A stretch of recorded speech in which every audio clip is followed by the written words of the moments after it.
Hi, it's Jeff Ballard here. I wanted today to show you, or give you a quick rundown on our tyre changer. It's developed in the earlier days as a mousse changer, but obviously it's great for changing just tyres, normal tyres as well. It gets the wheel off the ground, you can spin it easily. That's one reason it's got no plastic around the top here. It's been developed over a few years, and we had some assistance with ex-world enduro champion Stephen Merriman when he rode for us, and he was the guy who came up with this double pivot. What that basically means is you can get really exact with where you put the pressure onto the tyre, and you don't have to adjust it for 21 or 18s or even down to I think 16s this will take. So it's really a much quicker system to use that.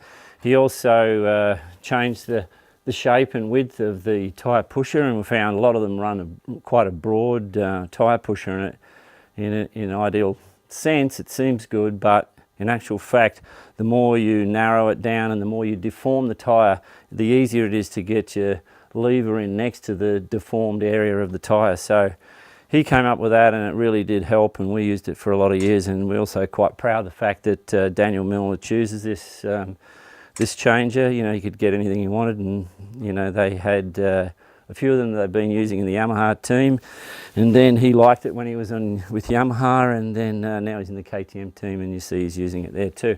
So anyway, it assembles pretty quickly, and this design down the side here is so that you can, in a lot of the competition events, you have to peg them down into the grass, so you can drive some tent pegs down to hold it down. Or you can quite simply put it on like a 1 metre board, you know, like a plywood board.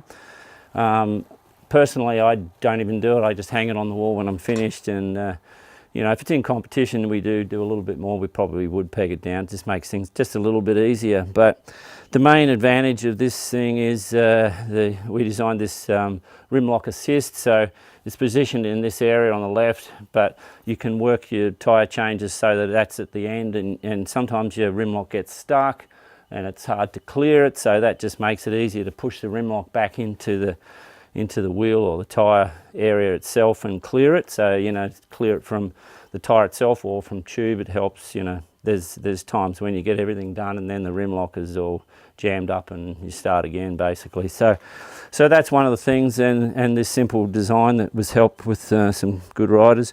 Most of the guys who do the, you know, competition use mousse all the time and change them at the 6 days and everything. No one really uses this nut. We had it for a while where we didn't have it, but other people like it.